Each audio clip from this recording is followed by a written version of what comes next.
started PM Dojo last year. Is it last year? 2020. I've kind of completely lost track of time, month, date, any of those things, but it was started last year. And I've been in product all my life, currently based out of Vancouver. And this is not about me. And so I would love to leave room for introducing our speaker that Palak is going to be doing, but a little bit about PM Dojo.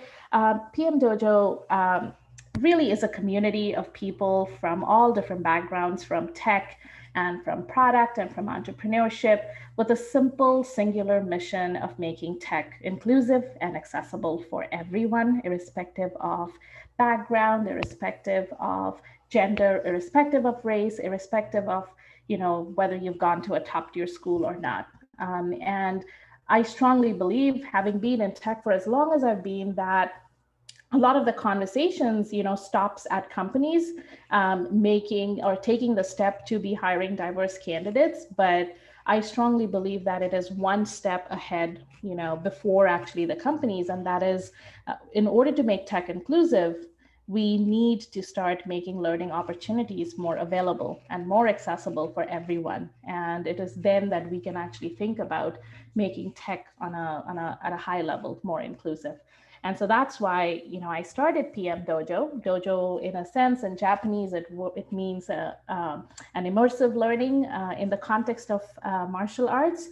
And so in the context of, similarly to that, PM Dojo is really an immersive learning space for all things product and all things tech. For those of you who are not part of the PM Dojo community yet, we do run a product accelerator program, which is a 10-week apprenticeship style learning program. We do have a core track where participants work or collaborate in diverse teams, and they launch a real product while they're learning everything about product management, which really kind of gives them a real world experience and skills to stand out in front of employers. And we also recently launched an industry track, which gives an opportunity to participants to work in a company project as a PM in that company to, again, get real world experience. So if you know anyone, please do share PM Dojo and the accelerator. We only have 4 spots available for a May cohort. And without further ado, I am going to be passing it over to Palak. Palak, if you want to take it on and introduce our speaker and what should we be expecting today. And for those of you who want to connect with us, these are our social handles. Please feel free to connect with us on all of them if you want. Over to you, Palak. Awesome. Thank you, Bosky. So like Bosky mentioned, inclusivity and diversity in tech is very important to us, which is what all our Untold Stories in Tech event series is about. We want to amplify the voices of people in technology, especially those who stem from underrepresented backgrounds or those who have never had the opportunity to feel heard. This is to inspire, uplift, and grow together. So every week we invite one speaker to share their ups and downs with all of you. This week we have Dr. Anwesha Bhattacharjee, current head of Hotel Fintech at Hopper, joining us. She embodies a bold and empathetic leadership style and is passionate about solving gender issues using technology. So just before we dive into our event, let's go over some housekeeping rules. Bosky, could you just scroll on to the next slide? Yes. Actually, can you maybe just give me 1 second? I have a few people who've registered. I need to kind of just approve their request. Palak, can you speak from your document while I'm just kind of stopping the share and letting some people in? Sure, for okay, sure. Thank you. Okay. So I guess we can just wait for them. No, you can continue. It's totally fine. Oh, we can continue. Okay, sounds good. So I'll just go over the rules then. So this event will be recorded for a YouTube channel, so please keep your mics off to avoid interrupting our speaker. In the end, we will have an opportunity for a Q&A, so you guys can unmute yourselves then and talk. If possible, please have your cameras on. This helps us create a better sense of community, and we want to see you. This is a safe and inclusive space, so if you're more comfortable, feel free to share a question directly into my personal message or Bosky's. And please share this on your social if you feel there's something you can inspire others with. And as questions come, feel free to drop them in the chat and we'll get to them at the end. So without any further delay, let's jumpstart our event today. First of all, Anwesha, can you please introduce yourself and how you got involved with PM Dojo? Sure. So Bosky and I are actually part of the Women in Product community, and that's how we really connected. Started out with Bosky looking for someone to like come in and speak about. In her first cohort, actually, she was looking for people who could come and talk to her first cohort, and I reached out to her and said I'd like to get involved because I love. There's a lot of different people who've helped me get to the point where I am, and they continue to help me. And I think that's a big part of how you grow and you pay it forward. And I really like that Bosky and PM Dojo have, kind of created that space for so many of us. And I just wanted to be there and be a part of it. So that's really how I got involved with PM Dojo. Thank you, Bosky. Thank you, Anwesha. I think your video might be off though. Is it? We would love to see you. Wait, I am on. Are you? I can see Anwesha. I think it might be your view. Maybe. Okay, maybe my view. Yes. Sorry about that. But no, Okay. I'm so glad to have you from day one. But my pleasure too. Yeah. Awesome. So tell us about your why. How did you get into product management, and what did the journey look like for you? So started off way back. My undergraduate degree is actually in computer science engineering. Love coding, love doing stuff, and then actually seeing magic happen, right? Like I'm a very hands-on person. When I graduated with my engineering degree, moved to the States for a PhD in management science because I was always very interested in bridging the gap between, it started out as wanting to bridge the gap between academia and the industry. Ended up being my journey of more of self-discovery and realizing academia is really not for me. I don't think I would have been happy and fulfilled. I love teaching, which is why I'm part of PM Dojo. Like I love teaching and I love conversations and I love learning from, classroom environments, but I just don't like the idea of churning out paper after paper that has zero impact. Like impact was very big for me. So about 4 years into the PhD program, I was also getting an MBA at the same time. I decided I wanted to move toward a skill set that was more hands-on. So I'd started off in theoretical management science, a lot of optimal control theory, lots of calculus and mathematics, and then kind of shifted gears in my 4th year to more empirical data-driven data analysis, coding, really getting deep into that, learning Python, R, a bunch of like new skills, machine learning, like really getting into that. Graduated with my PhD and started off as a data scientist at Sabre. And that's basically a legacy company that's been around for 40 years in the travel space. But they were just making their transition from, being hardcore legacy to modernizing. And so they had a data science team. There were lots of opportunities. It was a very central team. So you could work with pretty much every business unit, almost as like you're on a loan, right, to a different business unit. And so that was a very interesting space for me to be in. And 2 years into that, it was very fulfilling. I enjoyed that experience as a data scientist, but I got very frustrated because I would build out these like proofs of concept, and I would have a product manager who'd be my partner in this, who'd actually bring the project over. This is the client you're doing this for, which would be great. And then you do it, and I would present it to the customers. Customers would love it, and they'd say, when can we get it? And all our customers at Sabre were airlines, hotels, travel agencies like Amex and Carlson Wagonly and all of those guys. They're, when can we get this? This is awesome. And the product manager would be like, well, probably like not funded for this year, not funded for next year. This is going to be like 2 years down the line. Are you kidding me? They're like so excited about this, and you can't like, so it was that like moment of like I said, like I love making impact, but when you feel like your hands are tied behind your back, I had a mentor. He was my manager. And he and I had, would have these conversations like, you're amazing. You've got the communication skills. You can talk to customers. Why don't you move into product management? And I'm going, what's that thing? So he comes from a product management background, but very marketing focused. So he walked me through that, like what product management is. And he said, look out for opportunities, see if you find one, and jump into it because you've got all the right skills for it. And I remember this was a month before I was getting married. This senior director of a different team reaches out to me and says, I've been following your performance at Sabre, and I'd like to speak to you about a principal data science position. So you're an immigrant, you never turn down opportunities. That's rule number one, never ever. So I said, absolutely, let's talk about it. Because I also knew in my own team, I wasn't going to get a promotion because you could only promote one person a year because of the stupid bell curve. And there were a couple of people ahead of me who had more experience on the team, and I knew they were going to have to get promoted before I got promoted. Didn't matter how well you performed. So it's like, you know what, I'm gonna meet with them. So I met with her and we talked about the role and her team.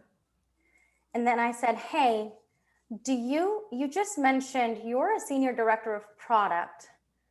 Are you looking for a data PM or are you looking for a data scientist? And she said, you know what? I'm looking for both. I said, would you like to give me a chance? I'd love to interview for a PM role for that product line. And she said, yeah, let's do that. And came back from my wedding, interviewed for the role, and I got it. And that's how I made my transition into product management. That's essentially it. Loved it, still love it. Do not regret that choice. But it was really just a chance meeting and taking my chance on negotiating my role, really. Wow, that is so interesting. And tell us more about your current role. Like, what drew you to Hopper and what are some of the things you're responsible for? So I started off at Hopper as a product manager for hotels. In not the most fortunate year for travel as a whole.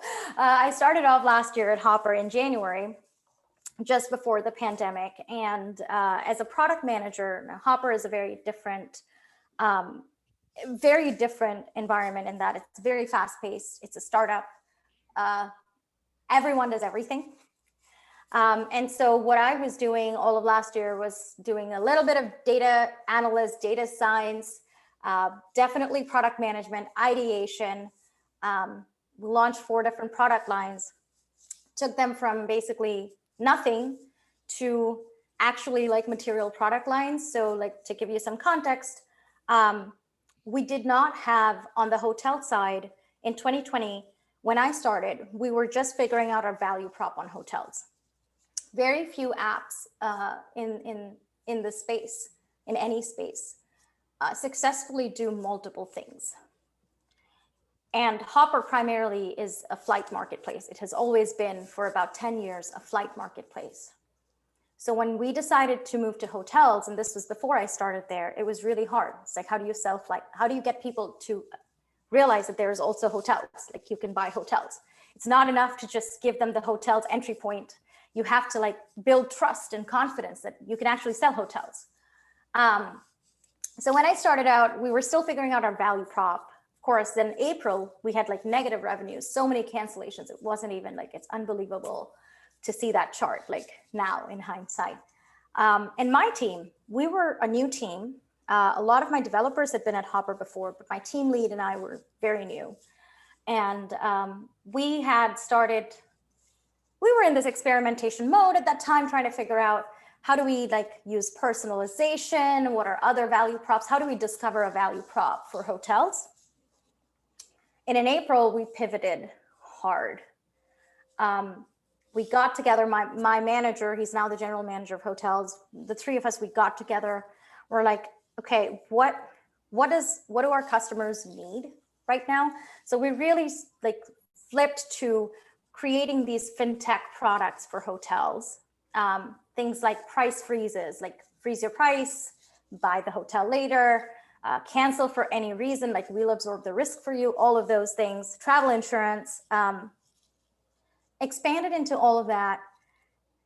And in hindsight, we started in April, our team was contributing $0 in revenue to Hopper. We were still in experimentation mode. We closed the year at 30% of hotels business. That was just, it was crazy. Like last year was crazy. In hindsight, I don't know how we did it, but we did it.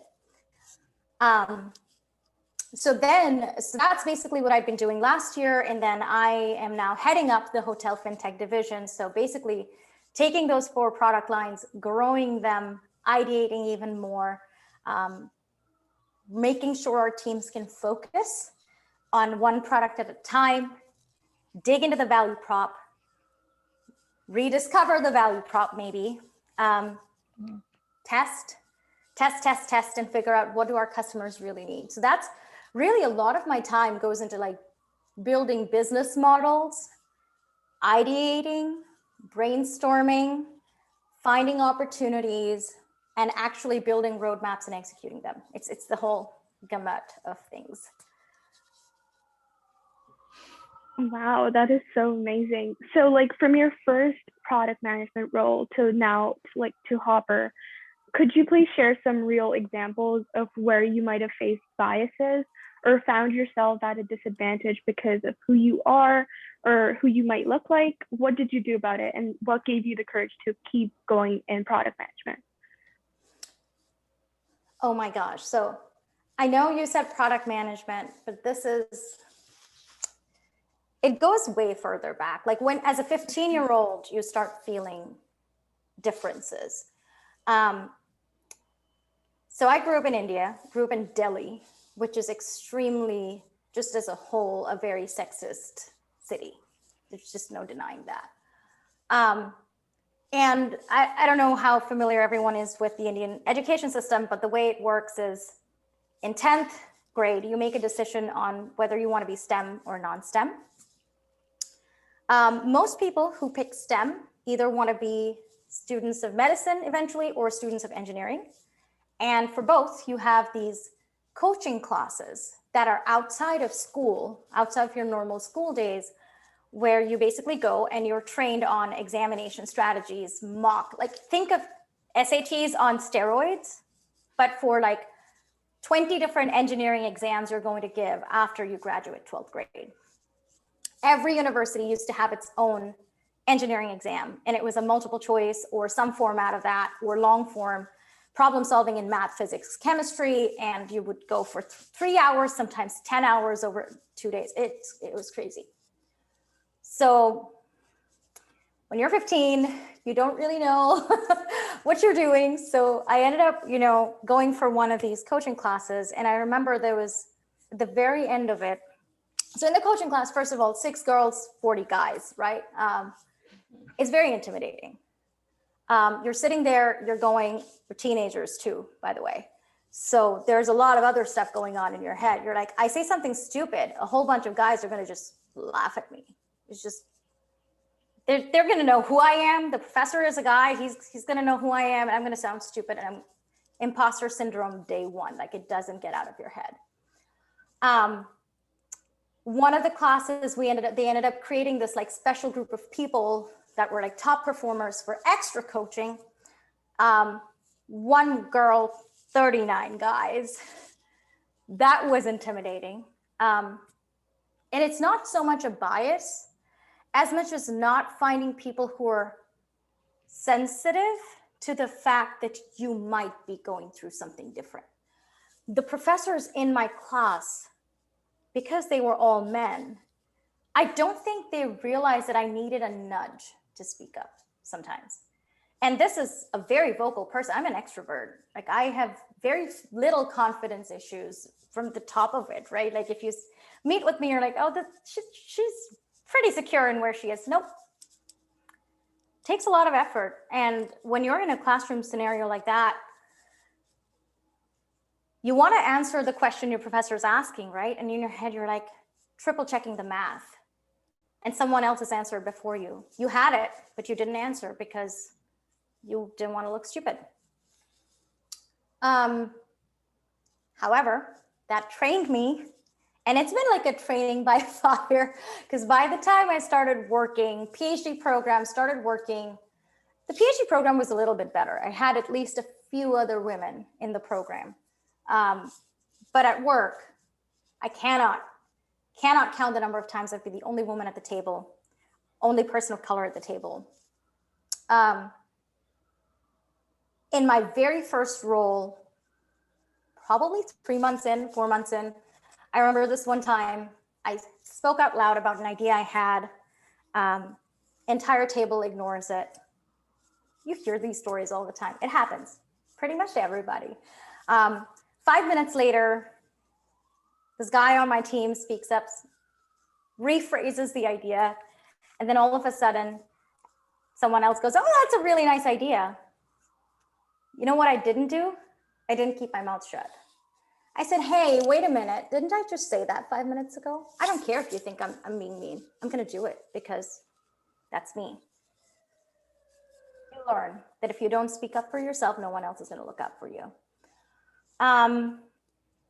But I think some of the worst examples were much later as a product manager. I was on a team, and it's a typical product management setting. So it's a director of product, he's a group product manager, and there's like 4 of us reporting to him.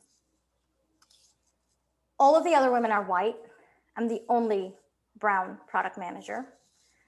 And we have an offshore team in India. We also have a bunch of, people here on site. One of the first things I faced was actually reverse ageism, and that was rough. So as a product manager, so the way people, I think the people back there in the team, in the offshore team, a lot of them were way older than me. They were more experienced. They had they'd been doing this for years. And their first reaction was, why does she get to tell us what to do? They're a development team. I'm like, I'm not telling you what to do. We're partners. But I don't think they understood that. So when my counterparts, who were all white women, older women, would say similar things as I would, they would literally sit in the meetings and not say a single word. But when I said it, they didn't work out well.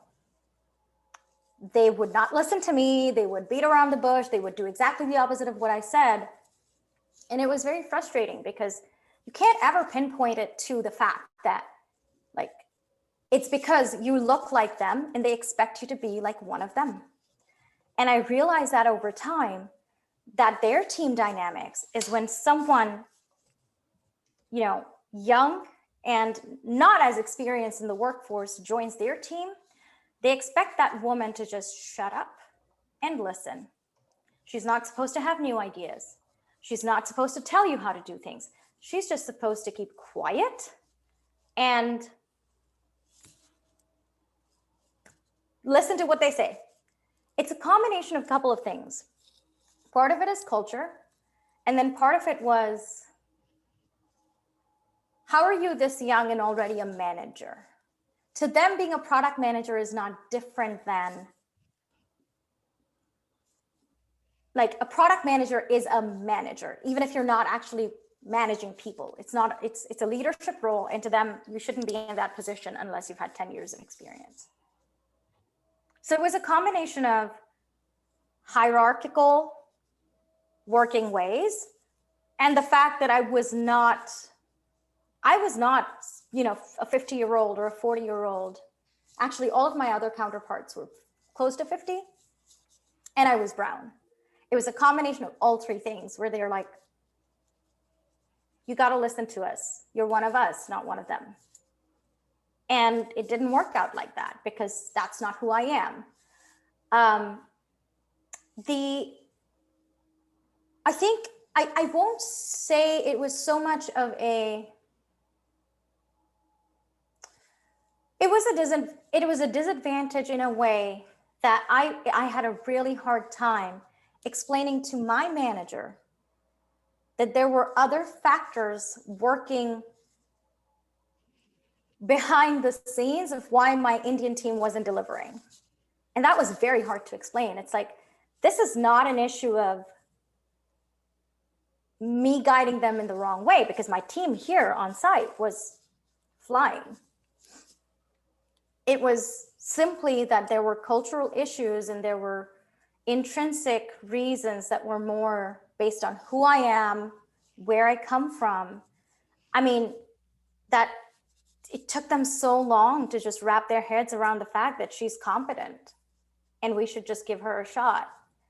And the funny thing is, when I quit that job, I had the entire team write to me one at a time and tell me, we're going to miss you. You brought something to the team no one else did. It took you only 15 months to figure that out, but gee, thanks. That was hard. But there were a few things and a few people who helped me like fight through that. I had a mentor. She was very critical in like, she played a very crucial role in actually keeping me engaged in the process and not stop trying. So I would meet with her and I would walk her through the scenarios that I was going through and ask for her perspective. Because I kept thinking, is this me? Am I overreacting? Because sometimes familiarity with a culture breeds that kind of distrust as well, right? So I had to ask that. And she would say, no, I've actually seen my team members going through the same thing. And we would talk about strategies for coping, for winning the team over, for building trust. I had an agile coach who was assigned to our entire division, and he and I would talk about it. And he would give me strategies that had worked for him because he'd faced similar, issues, but he was a white guy. So of course he didn't have the same issues, but he knew that they were there because other people on his team and other teams were facing the same thing. And I think the other piece of it was just a very strong sense of self-worth that I've learned to develop. When you go through a PhD program and you're in it for 6 years, you go through many, many days when you think you've hit rock bottom. Then you wake up, you show your work to your advisors, and you hit a lower bottom than you thought you had hit before. And you just feel like you're in free fall. It's not nice when I say it this way, but it's actually true. Your mental health takes a beating, but it also shapes your personality in a very weird way. I learned patience. I learned perseverance. I learned to separate my sense of self from the work I was doing. So as I was going through my PhD, I learned to see those as two separate things. This is who I am as a human being, as a person. This is my work, which is what my advisors are judging me for. When you take that to a work setting, it stays the same. This is who I am as a person, and whatever they're saying or however they're treating me has nothing to do with who I am. It's only associated with the work I do. And I see no reason to change who I am because of the work I do. I think that helped ground me a little bit more to say, okay, I know who I am. I know what I'm doing. I'm putting myself in positions where I'm actually cross-checking if I'm actually thinking through this right. I'm making an effort to push away my ego and see this from a third-person perspective. And if it's still not working, then it's not me. And then the next step is, can you change it? Sometimes you can. For some people, and it worked. For some people, it does. There were teams that I was able to win over, if you will, once you realize that it's not personal. Even if they might treat it personally, it's not personal for me. But then there's a point you hit where it's like, I can't anymore. And it's beyond my control, and it's time to walk away. So I think it was a lot of different things and a lot of different people who helped give me that perspective. There were other situations too, smaller, but in hindsight, not that small, like in hindsight. But there's a reverse piece of this, which is cultural stereotypes stink, right? But when you're part of a certain culture, you get lumped in with everyone else from that culture too. And it hurts you. So when I started my first job, my hiring manager was an Indian guy. Maybe he took a chance on me. Maybe he saw true merit. I went through the interview process. They hired me. And at some point, I was having a conversation with HR for some paperwork I needed. And they just wouldn't give it to me. It's usual HR drama. And I remember this one conversation where the head of employee relations and her assistant pulled me into a room and point blank asked me, how did you know your hiring manager from before you were hired? And the implication was so clear. Like, we know people like you and people from, we know how, sometimes it happens where, people like you get jobs because you know someone. And there's like a very deep subtext there that I'm not even going to go into, right? I almost cried. This is my first job. I'm like 10 months into this job. And I've got two women sitting across from me and implying things that I'm like, where did this come from? All I'm asking for is some paperwork. And the hiring manager's left the company. You can't ask him anymore. And it's not like I'm asking for something weird. I'm just asking for paperwork that my immigration, my immigration paperwork that I need.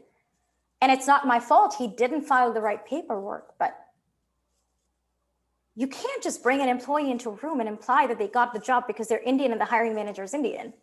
And you just knew each other from before and it just happened. And that was hard. And I did nothing about it because I was an immigrant, and you keep your head down and you work because you don't want to get fired, because if you get fired, you have 60 days to find another job, and that's a nightmare.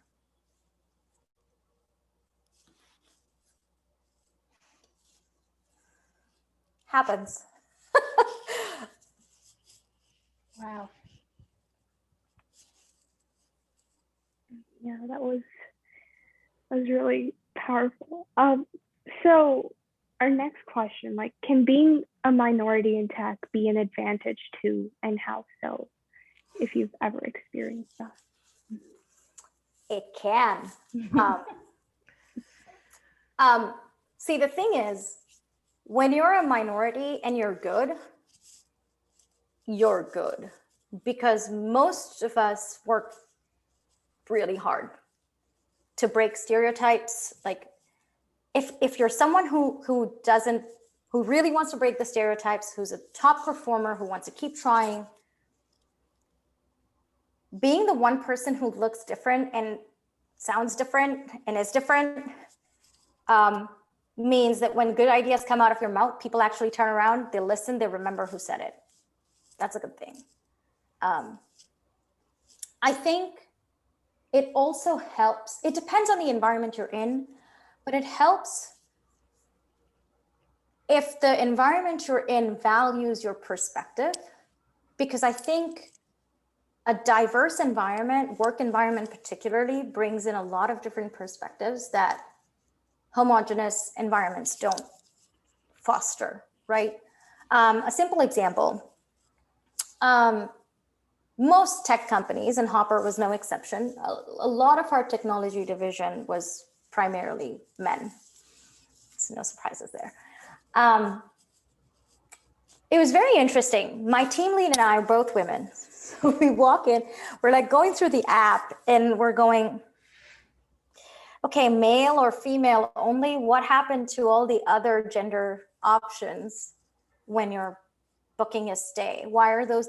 There's not even an other, it's just male or female when you're filling out the form, your profile. And we flagged it. We're like, what are you doing? You can't do that. And they're like, well, for airlines, they've not evolved yet. So they only have, most of them still have male or female. You have to be binary. We're like, well, hotels doesn't, so we should change that. It's such a simple thing. It didn't strike anyone else. But having two women on the team who were conscious of gender, because that's something we live with every day, made us realize, wait a minute, gender isn't just binary and we shouldn't have just that. And that brought up that conversation, right? We should change it. I think being a minority in that, like, it makes your viewpoint more valuable in an environment that truly appreciates it.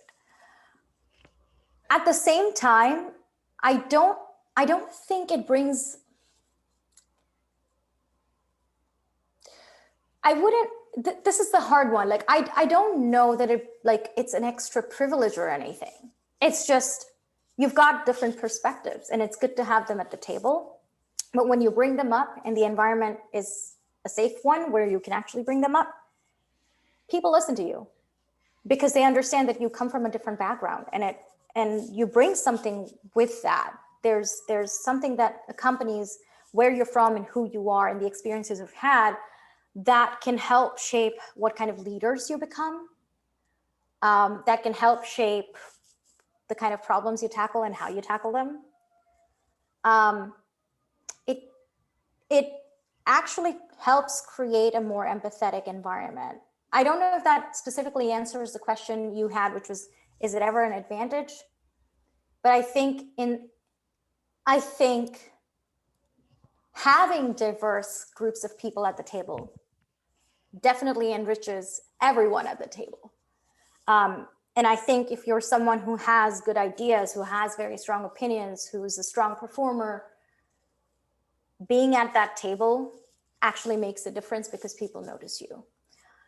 And the other piece of that is it actually does help break stereotypes, right? The more people there are at the table, the more diverse the viewpoints will be. Even if two people come from the same background, the same cultural background or ethnicity, they think differently. And seeing that makes others believe that there's different, people are people. And it doesn't matter. There is no one formula that you can associate with a kind of people. And seeing that diversity helps break that myth that, if they're Indian, they're going to behave in a certain way. If they're African American, they're going to behave in a certain way. Like, that stereotype needs to be broken. And the only way you can do that is by having different minority voices at the table. But once they're there, it's pretty powerful to see that in action. Definitely. Those are some great points. So as you were talking about stereotypes, so as of the present day, what do you think are some of the biggest systemic barriers that exist in the tech industry? And are any of these becoming more prevalent? Well, I'm going to start off by saying, if you look at the figures from women leaving the workforce last year, I can't even wrap my head around that number. It's terrifying. Growing up in India, and I think girls growing up there now have it a little bit better than I did or Bosky did. But for us, a lot of it was, we've seen our mothers sacrifice their careers and their lives to be there for their families, and they never got a thank you for it. Not from their husbands, not from their kids, not from their in-laws, not from their parents. And a lot of the times they had to do that because It was expected of them. So if they wanted to do something else, they couldn't because they didn't have anyone to champion their cause. So when you're growing up in an environment like that, you think, that's not going to happen to me, right? And I think as someone who's been in technology for like 15 years now, like in STEM, I always thought the biggest barrier was that women didn't find champions to go into STEM. In India, at least, a lot of parents thought, you're going to, graduate from college, you're going to get married, and you don't really need a STEM degree for that. You just need to get a job. And a lot of my friends who had engineering degrees got a job, and that's all they're doing. Like that's it. They're in a dead-end job that they're going to do for the rest of their lives. And when they get married, when they have kids, they've basically their career takes a backseat. They're like, well, I got pregnant, I was up for a promotion, that's not going to happen now. It's not going to happen for 3 years, right? So that's a barrier that's very hard to break as it is. The other piece of that is a lot of women don't know if they want to start families precisely for the same reason, because it feels like an end to all your dreams. That barrier is going to take a while for tech to break. It doesn't matter how many Sheryl Sandbergs write lean-ins. There are other systemic problems to breaking that barrier. Starting from being at a table, getting shut down by a man at the table, and none of the other men speaking up on your behalf. Strong women can overcome that. All women, I don't know. Because for all women to overcome that, they have to be raised to be strong. And you can only be raised strong if your parents are raised to be strong. And you see the vicious cycle you just get into, right? Because if no one ever taught you to speak up for yourself, you don't know that that's a right you have. That's one. Another thing that I think relates to this barrier, the first problem, of course, is getting enough women into STEM to start with. The second problem, when women interview, body language, right? I lean in when I talk. I have my hands clasped here. I'm interested in you. I'm leaning back. What does it look like? I'm judging you. You know how many women get intimidated by body language? Every one of us. Because this is a power move. We're used to men and their power moves. So when you're sitting in an interview, interviewing candidates for engineering roles, and a company has not trained its employees to be gender sensitive, you can't say, I don't get enough good female candidates in my funnel. Yes, you do. You lose them because you don't know how to interview them. You don't know how to draw them out into a conversation and bring out the best of themselves in that conversation. That's on you, not on the candidate. That's not a conversation a lot of companies like to have. It's also a very difficult conversation to have because men thrive. Most men, not introverts, but most men thrive in that, right? They're used to seeing that, the go-getter attitude, ask what you want and you'll get it and negotiate your way out of it. And that's not women. We've not been trained. We've been trained the exact opposite. Stop throwing a tantrum. It's okay. Don't make yourself so visible, so heard. Oh my God, why are you shouting? Just calm down. How many times have we heard that? And when you hear that so often, you check yourself for it and you're like, am I doing this all of the time? Am I being mad for no reason? But no, that's it. Like there is a conversation sensitivity training that all of us need to have to adapt to the styles of conversation. And it's the same for introverts, by the way. There's a reason why introverts don't do well in interviews and things like that, is because it's hard. We don't have that sensitivity training to draw people out into conversations. That's the other thing. And then I think the third piece of it is we're in a very confusing space, right?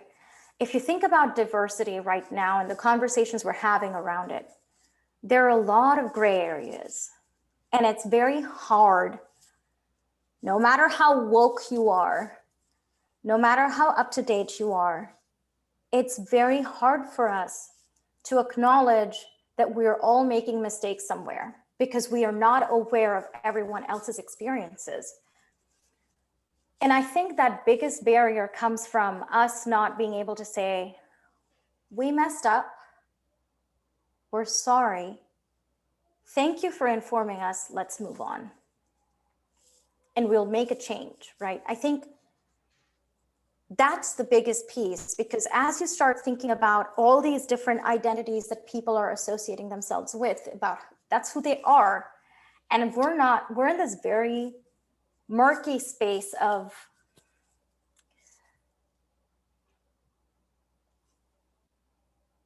there is like we try to put people into patterns and stereotypes. It's how the human brain works. Pattern matching is natural to us. And we have to break that habit of seeing a person and labeling identities to them. I think there is a conversation to be had around letting a person define their identity for themselves without being prejudged by anything other than pure merit. And it sounds like utopia, it's a work in progress, but I think until we can figure out how to do that, there was this book I was reading, I forget her name, but it's called Why I've Stopped Talking to White People About Race. And she's a British, African British author. And she writes about how during resume reviews, when you can't pronounce someone's name, the resume goes into the trash. So you don't even get a foot in the door, right? That's a barrier to getting someone good into the funnel. There are similar barriers that exist everywhere. We don't recognize the name. We think they're from a certain culture. We start stereotyping them with people we know from that same background. We think, oh, that person didn't do well, so I'm not going to give this person a chance. It's a human conversation. It's not purely a metrics conversation. And you can only get so far with metrics, right? I know like a lot of different airline companies are doing this, at least in the travel space. Lots of different companies have diversity initiatives. But it's really hard if you're not training everyone to be open to that idea. That you've just got to stop pattern matching on people. You've got to give people a chance based on just in raw data that you're seeing before you. Give them that chance, let them create that identity for themselves in the conversation you're having with them. It's really funny. A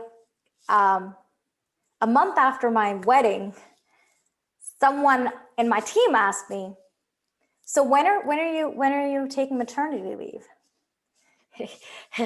Excuse me, they're like, no, like literally most Indian women I know get married and within 6 months they're on mat leave. Like, I don't even know how to answer that. But how do you answer that? And then how do you, in the reverse, stop yourself from thinking, if this is what everyone else is doing, am I just dumb that I'm not thinking about that side of my life yet? Should I be? And see, that conversation for some women would be, yeah, that's what I'm going to do. Because my mom's telling me it's time to have a baby, and my mother-in-law's telling me it's time to have a baby, and now apparently my company, like colleagues, are telling me it's time to have a baby. So I'm just going to go have a baby, and it's okay to put my career on pause. And that's a crazy barrier that you can't even begin to solve because it's in your head. but it's not really in your head because it's all around you and it's being reinforced by people all around you. So it's like so many different layers to systemic barriers that I haven't even gone into race and like LGBTQ and disability barriers that there's a whole world there where, 9 to 5 working schedules are horrible for people with chronic disabilities. And we don't accommodate them. And yet we expect them to be fully functional members of our society. How?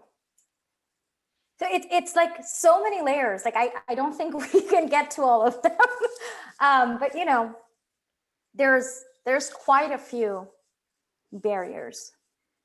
And I went into gender because that's the one closest to me, but there's several that we need to work at.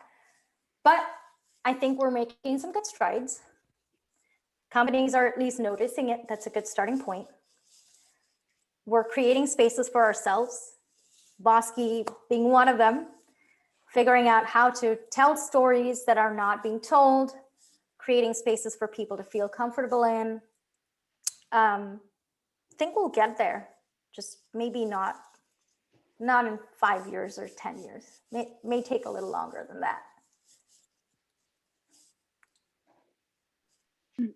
Definitely. I think that answered our next question too. Like I was going to ask you what you think the future looks like for people from underrepresented communities who are going into tech.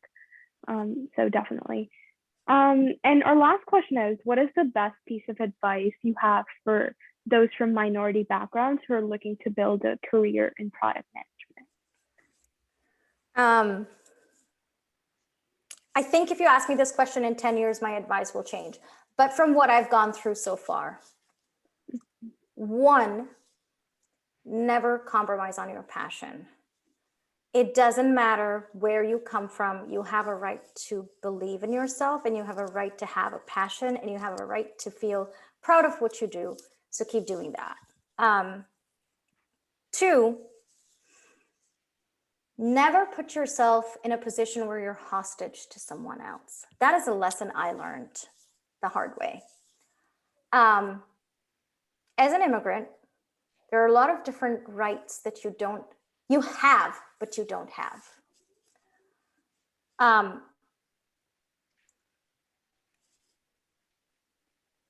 If I think about who I am at my core, after that conversation with those 2 HR women, if I had job security, like if I knew I would find a job very easily, and I didn't have a time limit on how long, if I was just relying on my confidence alone, I would have quit that day and walked out.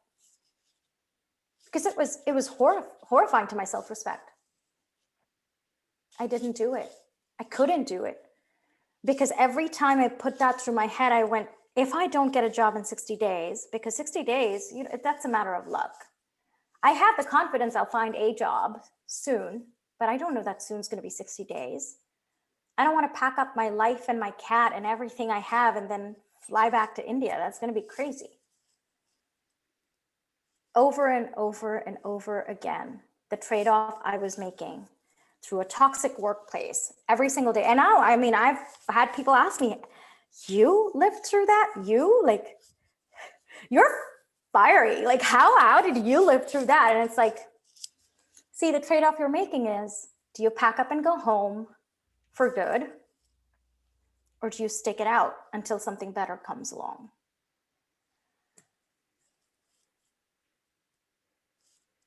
It's not a bad learning to have, but it burns you bad. So if you have the opportunity, don't ever let yourself be hostage to an employer, to anyone. Put yourself in situations where you have the freedom to choose your life. That would be my second piece of advice.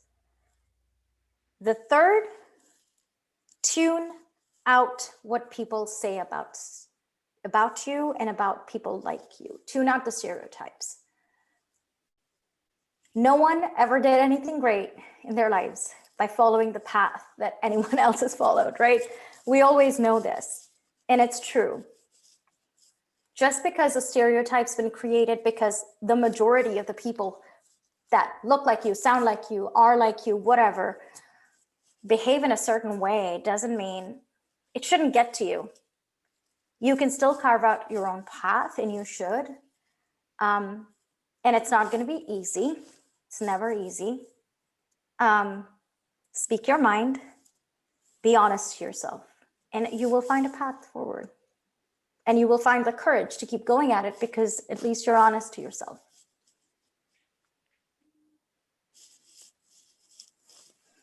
That is so amazing, and those are some great tips. Thank you. You were so inspiring. So that brings us to the end of like our Q&A from the questions I prepared. If anyone from the audience has any questions, feel free to drop them in the chat or unmute yourself. Ask Anwesha.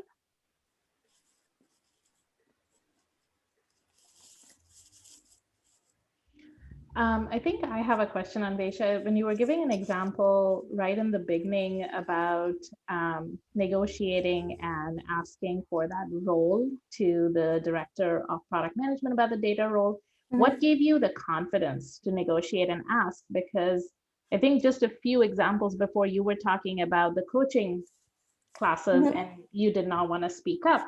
So what gave you that confidence now to actually negotiate and ask for a role?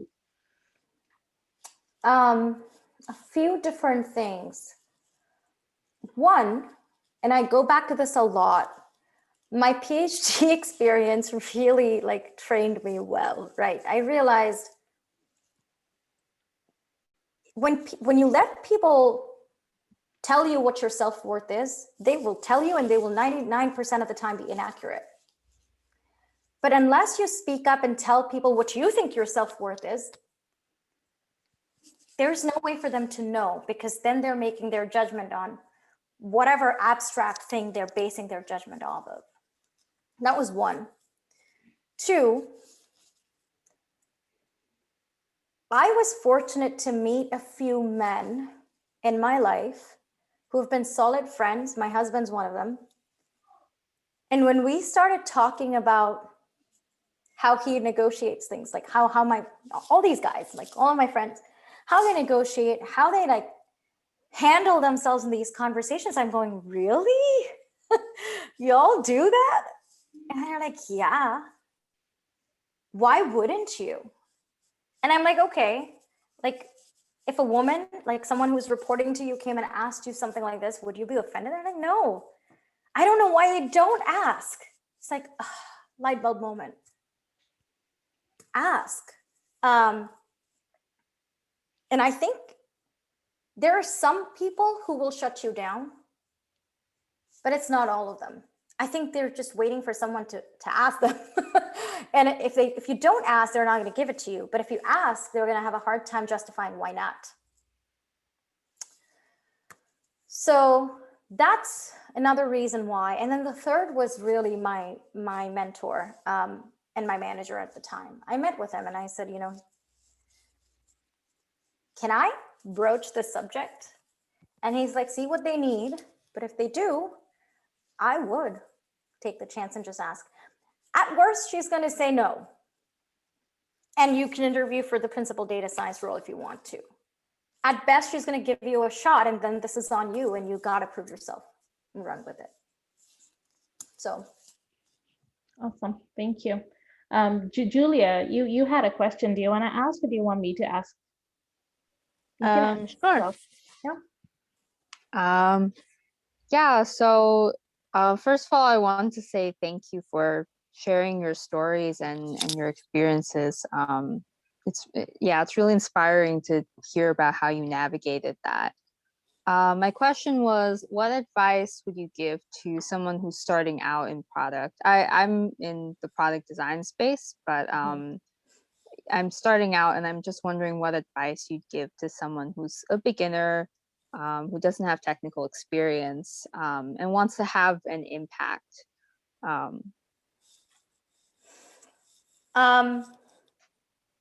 Okay.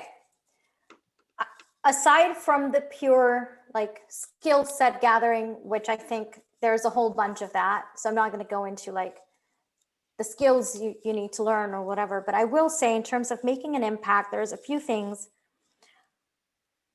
One, impact can be created from any situation, right? It's not specific to a job, a title, a company.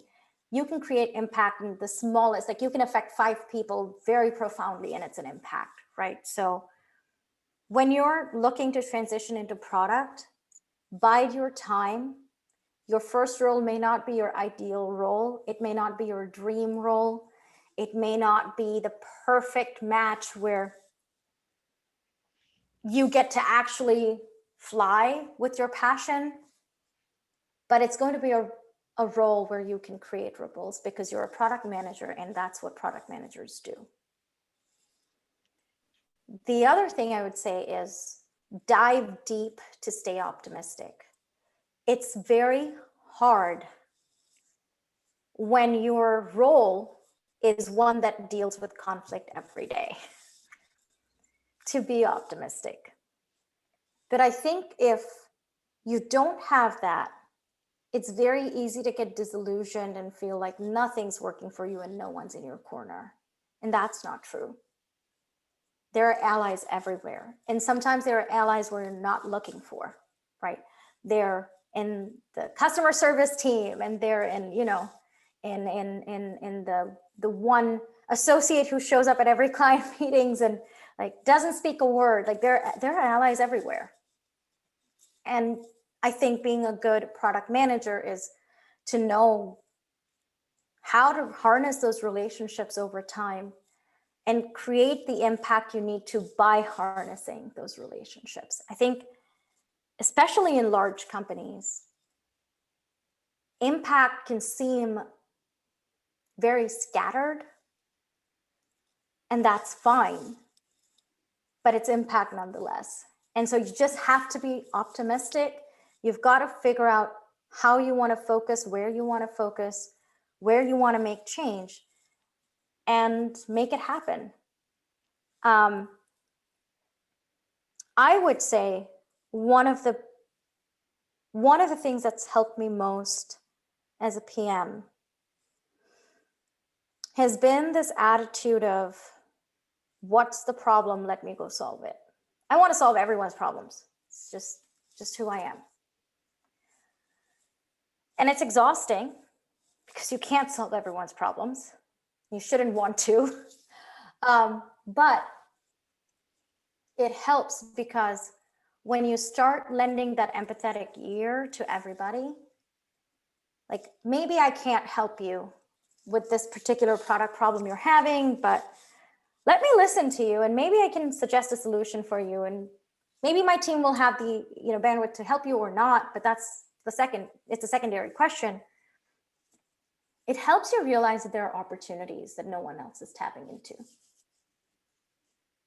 And that's very powerful for a product manager. That would be it. Thank you for that perspective. Yeah, I think I definitely struggle with the optimism piece sometimes of just there's a lot of ambiguity in navigating all of that. So yeah, I appreciate all of that advice. Yeah, it's the hardest part of being a PM, I think. It feels like you're not making a dent. You've got 100 things to do and you just did 2 and it wasn't as powerful as you thought it was, but it is. There are people you help, nevertheless. Thank you for that. Absolutely. Awesome. Thank you. Palak, are there any other questions that you see on the chat? There are none as of now, and I think we are a bit low on time. So if you do want to drop your socials in case anybody wants to connect with you or ask you any further questions, we can do that, and then we can just close off. Awesome. Well, while Anwesha is sharing her social handles for everyone, I would like to thank everyone, whoever could make it. And if you couldn't make it today, we will sure to share the recording in our YouTube channel and obviously some of the nuggets from today's conversation on our social channels as well. And as a friendly reminder, if you know people who are looking to transition into product or tech, we only have 4 spots available. So please do kind of share with them the accelerator program. We are starting May 24th, and there are only a few days available for the applications to be closing. So please do, if you have junior PMs in your team, or if you know someone who might actually benefit from the program, I'm happy to answer any questions offline as well. You can definitely reach out. And Anwesha, as usual, I am ever so grateful. Thank you so much for sharing. I'm grateful to you for creating this space. I can't wait to see the other speakers and hear them. This is, I mean, I'd love to have a session just on you, Bosky. Oh, geez. Your story is so inspiring. Like I would just. You and I would like to hear one, Bosky. Oh boy. Yeah. I would do that. You would do that? Well, yeah. Maybe we'll see if we can do that.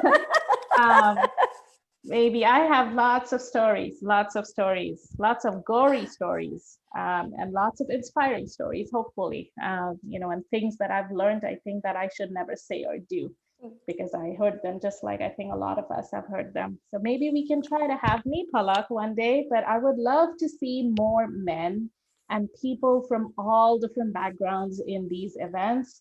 So if you know people who have something to share, who might not fit the typical stereotype of what being in tech looks like, please reach out to us. We would love to kind of hear about them, and then we will see if we can get them featured.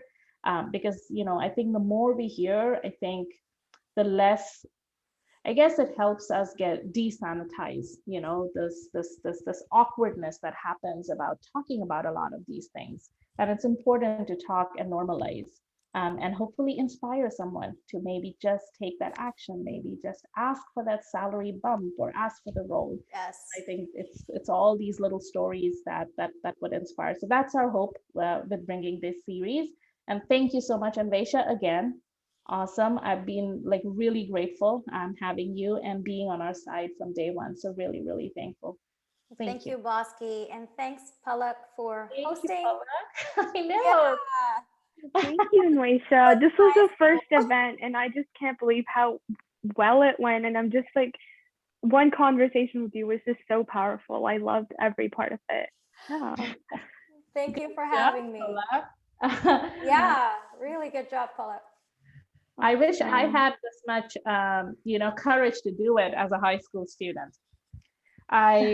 I completely forgot the first sentence of a school debate, and that was the end of me speaking out in public for many, many, many years. I still can smell the hardwood polished floor. Oh.